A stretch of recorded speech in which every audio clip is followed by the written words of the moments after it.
Hello students, welcome to VC education. My name is Manish Jagate और हमारा जो टॉपिक है वो है फॉर्मेशन ऑफ कंपनी। यह है chapter number third. 11th SP में आपको चैप्टर नंबर थर्ड में मिल जाएगा formation of company.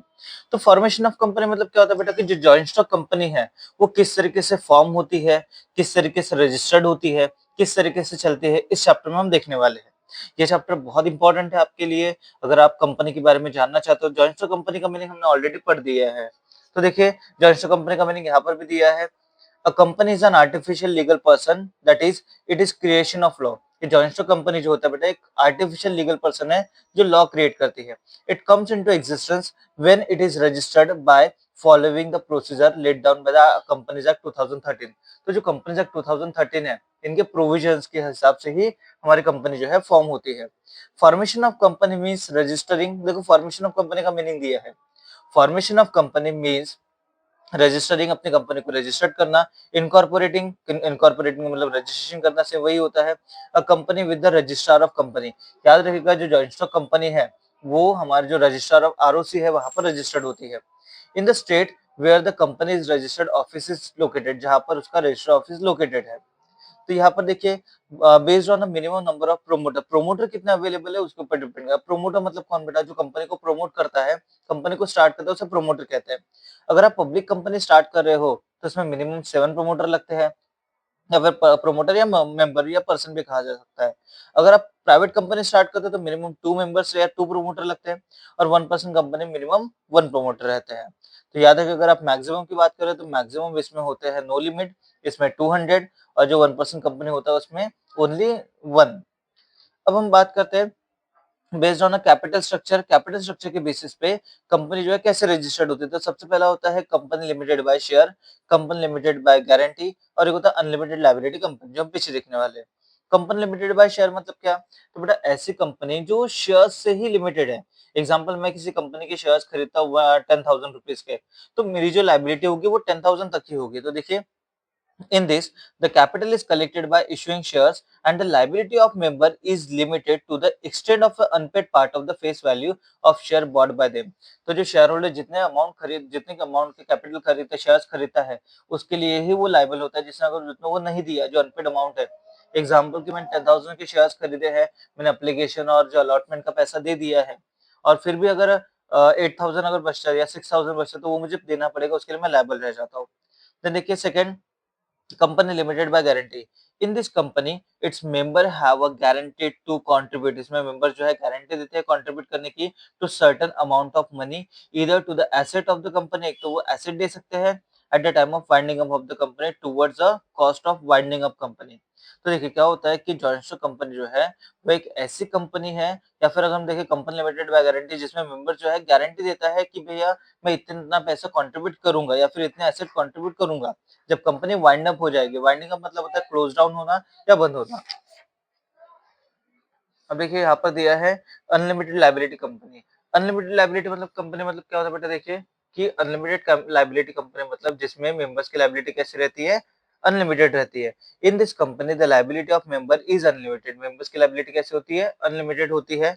That is members are liable to whole amount of company's debt and liabilities. Company की जो भी डेट्स एंड लाइबिलिटीज है उसके लिए वो जो है पूरे रिस्पॉन्सिबल होते हैं। देन उसके बाद में देखिए, stages in incorporation of company. कौन से 3 स्टेज होते हैं? पहला होता है प्रोमोशन स्टेज, इनकॉर्पोरेशन स्टेज और कमेंसमेंट ऑफ बिजनेसेस। तो प्रोमोशन में जो कंपनी को प्रमोट किया जाता है वो वाली स्टेज है। इनकॉर्पोरेशन ऑफ कंपनी जब कंपनी का रजिस्ट्रेशन होता है तो उसकी एक स्टेज है। थर्ड है कमेंसमेंट ऑफ बिजनेस, की बिजनेस के काम कैसे स्टार्ट हो सकते हैं उसके बारे में बात होती है। तो देखिए यहाँ पर दिया है, सबसे पहले हम देखते हैं प्रोमोशन। प्रोमोशन मतलब क्या होता है? Promotion of a company means taking all the necessary step to incorporate a company. Company को इनकॉर्पोरेट करने के लिए जो भी नेसेसरी स्टेप्स ली जाती है उसे कहते हैं promotion. So promotion of a company means taking all the necessary steps to incorporate a company as per the provision of Companies Act 2013। Companies Act 2013 के प्रोविजन के हिसाब से, प्रोविजन मतलब कंडीशन रूल्स के हिसाब से जो भी स्टेप्स इन्वॉल्व होते हैं रजिस्ट्रेशन के लिए, तब उसे कहते हैं प्रोमोशन। अब देखिए प्रोमोटर का मीनिंग क्या दिया है। So the person who undertake the process of promotion of a company are called as a promoter. तो प्रोमोटर एक ऐसे पर्सन होते हैं बेटा जो कंपनी के इनकॉर्पोरेशन के स्टेज को आगे बढ़ाते हैं। अब कोई एक इंडिविजुअल है, वो अगर कंपनी को प्रमोट करता है, कंपनी के जो डॉक्यूमेंट्स होता है उसे कलेक्ट करता है, डॉक्यूमेंट को सबमिट करता है आरओसी के पास में, तो उसे कहते हैं प्रोमोटर। तो एक बार वापस से बता देता हूँ, ध्यान दीजिएगा। The promoter who the person who undertake the process of promotion, जो प्रमोशन के प्रोसेस को चलाता है of a company are called as a promoter. हम उसे क्या कहते हैं? प्रोमोटर कहते हैं।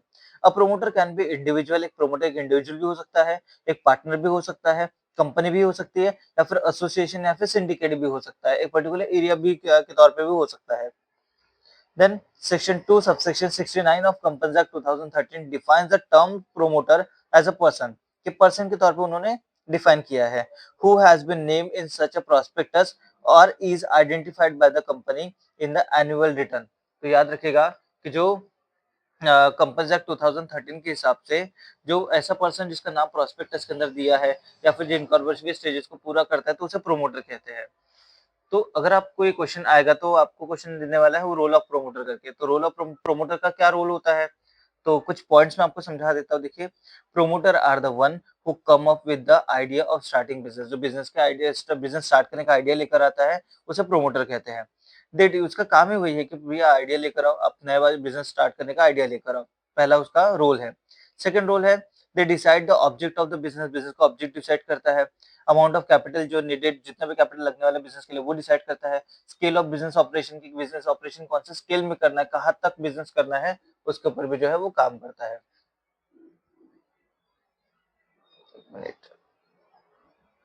Then they prepare the various documents needed for the incorporation of company. जो भी कंपनी के लिए जो मेन डॉक्यूमेंट्स लगते हैं, बेटा याद रखिएगा, हमारे कंपनी को इनकॉर्पोरेट करने के लिए दो डॉक्यूमेंट लगते हैं, उसे memorandum of association and article of association. ये दो डॉक्यूमेंट जो कंपनी के इनकॉर्पोरेशन के लिए बहुत जरूरी है। अगर आप किसी कंपनी को स्टार्ट करना चाहते हो तो आपको ये दो डॉक्यूमेंट जो है वो अरेंज करना पड़ेगा, that is MOA and AOA. MOA means memorandum of association and second is article of association. Then fourth point देखिए, फोर्थ रोल उसका क्या है? Approach investor for the collecting the capital for the company. Company के capital को collect करने के लिए वो क्या करता है? इन्वेस्टर को अप्रोच करता है कि सर आइए हमारे कंपनी में कैपिटल कलेक्ट कीजिए। Promoter often nominate themselves as a first director. Promoter जो है फर्स्ट डायरेक्टर बन सकता है कंपनी का, and are the first subscriber of memorandum and article of association. याद रखिएगा, जो प्रोमोटर होता है वो फर्स्ट सब्सक्राइबर भी बन सकता है मेमोरेंडम और आर्टिकल ऑफ एसोसिएशन का। तो बाकी जो है वो चीजें हम पढ़ सकते हैं, प्रिलिमिनरी कॉन्ट्रैक्ट्स वगैरह वो करता है। अगर आप देखो, the promoter can enter into the contracts with the third party on behalf of the propose company. Company के बिहाफ में वो कॉन्ट्रैक्ट कर सकता है। This contract are called as a pre incorporation contract. उसे प्री इनकॉर्पोरेशन कॉन्ट्रैक्ट कहते हैं या फिर प्रिलिमिनरी कॉन्ट्रैक्ट कहते हैं। ये हमारे ऑब्जेक्टिव्स में आता है। For example, contract for the preparing and printing the memorandum and article of association, hiring office premium etcetera. तो ये बहुत सारी चीजें जो है यहाँ पर दी गई है। तो चलो, यहाँ हो गया हमारा प्रमोशन का स्टेज। प्रमोशन के कुछ स्टेप्स दिए हैं, इसे शॉर्ट में प्रीव्यू करते हैं, तो आप ध्यान दीजिएगा। तो steps in promotion of company. Company को प्रमोट करने के लिए सबसे पहले क्या करना पड़ेगा? सबसे पहला है कम अप विद एन आइडिया और सजेस्ट अ बिजनेस एक्टिविटी। आपको एक आइडिया के साथ आना पड़ेगा कि बिजनेस एक्टिविटी में आप कौन सा काम करने वाले हो, किस तरीके का बिजनेस करने वाले हो। सबसे पहला होता है कि आप आइडिया लेकर आओ। सेकंड होता है prepare the financial plan. Financial plan बनाना पड़ेगा कि कितना जो है वो फाइनेंशियल मैटर उसमें रहेगा, कितना अमाउंट लगने वाला है, कितना अमाउंट नीडेड है, वो सारी चीजें आपको प्रिपेयर करनी पड़ेगी, मतलब फाइनेंशियल प्लान प्रिपेयर करना पड़ेगा। थर्ड है prepare draft of memorandum and article of association. जो memorandum of association and article of association है, उसका आपको ड्राफ्ट बनाना पड़ेगा कि मेमोरेंडम और आर्टिकल है किस चीज का। Then enter into the preliminary contract. एक जो प्रोमोटर होता है वो प्रिलिमिनरी कॉन्ट्रैक्ट में आएगा। Then appoint the first director. First director उसे अपॉइंट करना पड़ता है। तो फर्स्ट प्रोसेस हो गई हमारी प्रमोशन। अब सेकंड प्रोसेस देखिए, इनकॉर्पोरेशन ऑफ कंपनी। कंपनी को इनकॉर्पोरेट, जो कंपनी का रजिस्ट्रेशन होता है, तो उसकी stages depending upon the object of the company. Company का ऑब्जेक्ट के ऊपर डिपेंड होता है, स्केल ऑफ ऑपरेशन के ऊपर डिपेंड करता है, अमाउंट ऑफ कैपिटल नीडेड के ऊपर डिपेंड करता है, etcetera. The promoter decide whether to form a public company or private company, कि पब्लिक कंपनी फॉर्म करेगा या प्राइवेट कंपनी फॉर्म करेगा। मैंने आपको इससे पहले भी समझाया, अगर आप पब्लिक कंपनी फॉर्म करते हैं तो आपको मिनिमम 7 मेंबर्स लगते हैं और प्राइवेट कंपनी के लिए 2 मेंबर्स लगते हैं।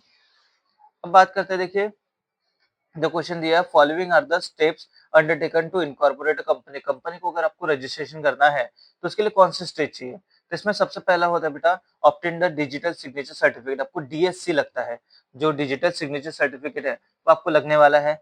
ये डिजिटल सिग्नेचर सर्टिफिकेट जो है वो कंपनी ऑथराइज डॉक्यूमेंट होता है ई फाइलिंग का। अगर आपको ई फाइलिंग करे तो उसके लिए ऑथराइज जो है वो सर्टिफिकेट है।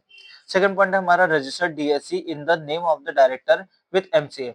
तो जो हमारा एमसी होता है, मिनिस्ट्री ऑफ कॉर्पोरेट अफेयर्स, याद रखिएगा, मिनिस्ट्री ऑफ कॉर्पोरेट अफेयर्स में जब हमने डीएससी जो है उसको रजिस्टर्ड करवाना पड़ता है डायरेक्टर के नाम पर।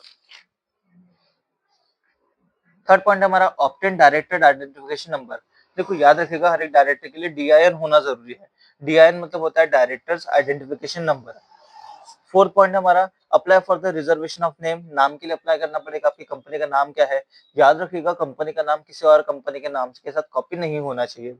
फिफ्थ पॉइंट है finalise the memorandum of association and article of association. जो हमारे मेमोरेंडम और आर्टिकल, जो दो ये डॉक्यूमेंट, उसको आपको फाइनलाइज करना पड़ेगा। Then signing, stamping and dating of memorandum and article of association. Memorandum और आर्टिकल इसके ऊपर साइन करने पड़ेगी, स्टैम्प करने लगाना पड़ेगा और उसकी डेट मेंशन करनी पड़ेगी कब ये फॉर्म हुआ है। चलो अब हम बात करते हैं 7 पॉइंट। देखिए, preparation of other necessary document. कुछ और डॉक्यूमेंट्स लगने वाले हैं जिसके अंदर होता है कंसेंट ऑफ डायरेक्टर। डायरेक्टर की कंसेंट, कंसेंट मतलब परमिशन, कंसेंट मतलब परमिशन, अप्रूवल आप लिख सकते हो। डायरेक्टर की कंसेंट लगेगी। Second, details of manager secretary. Manager कौन होगा कंपनी का, सेक्रेटरी कौन, उनकी डिटेल्स लगने वाली है। देन थर्ड है declaration by the subscriber to the memorandum and first director. तो जो मेमोरेंडम का सब्सक्राइबर है और उसका जो फर्स्ट डायरेक्टर, उसका भी डिक्लेरेशन आपको लगने वाला है। देन 8 पॉइंट हमारा address for communicating and notice the registered office address. तो ऑब्वियसली आपकी कंपनी जहां पर भी सिचुएटेड है उसका रजिस्टर्ड ऑफिस एड्रेस को जो है मेंशन करना पड़ेगा। 9 point obtain a statutory declaration form. आपको एक स्टैट्यूटरी डिक्लेरेशन फॉर्म जो है वो हासिल होगा, मतलब मिल जाएगा। Then filing of application and documents for incorporation of company. Company के इनकॉर्पोरेशन के लिए आपको जो है डॉक्यूमेंट्स वगैरह फाइल करने पड़ेंगे। तो ये चीजें हमने देखी, प्रमोशन, इनकॉर्पोरेशन। तो उसके बाद में लास्ट स्टेज हमारी obtaining the certificate of incorporation. याद रखिएगा, हर एक कंपनी जब रजिस्टर्ड होती है तो उनको सर्टिफिकेट ऑफ इनकॉर्पोरेशन मिलता है कि आपकी कंपनी के रजिस्ट्रेशन का सर्टिफिकेट। देखिए, सर्टिफिकेट ऑफ इनकॉर्पोरेशन इस तरीके से होता है, आप देख लीजिए, स्क्रीनशॉट ले लीजिएगा, आपके टेक्स्ट बुक में दिया ही है। तो उसके अंदर में देखो सीआईएन होता है, कॉर्पोरेट आइडेंटिटी नंबर। हर एक कंपनी का अपना नंबर होता है बेटा, तो वो जो है आपको मेंशन होगा। अब लास्ट प्रोसेस में कमेंसमेंट ऑफ बिजनेस, कि बिजनेस को किस तरीके से कमेंस किया जाता है, स्टार्ट किया जाता है, उसके बारे में थी। Public company and private company not having a share capital can commence its business. जिसका शेयर कैपिटल नहीं है वो अपना बिजनेस एक्टिविटी स्टार्ट कर सकते हैं इमीडिएटली, तुरंत, after it has received the certificate of incorporation. जैसे उनको सर्टिफिकेट ऑफ इनकॉर्पोरेशन मिल जाता है तो अपना बिजनेस स्टार्ट कर सकते हैं from the registrar of company. जैसे आरओसी को, उनको आरओसी से रजिस्ट्रेशन ऑफ इनकॉर्पोरेशन अगर मिल गया तो वो, सॉरी, सर्टिफिकेट ऑफ इनकॉर्पोरेशन अगर मिल गया तो अपना बिजनेस स्टार्ट कर सकते हैं। हाउ, लेकिन जो पब्लिक कंपनी होती है, देखो, public company and private company having a share capital, जिनका अगर शेयर कैपिटल है and which are incorporated after 2 नवंबर 2018, 2 नवंबर 2018 के बाद जो भी कंपनी इनकॉर्पोरेट हुई है, have to obtain a certificate of commencement of business. उनको जो है certificate of commencement of business उनके पास में होना चाहिए from the registrar of company before it can commence his business activity और एक्सरसाइज द बोरोइंग पास। अब उससे पहले आप जो है वो कोई भी बिजनेस एक्टिविटी स्टार्ट भी नहीं कर सकते और कोई बोरोइंग पास भी आपके पास नहीं होते हैं।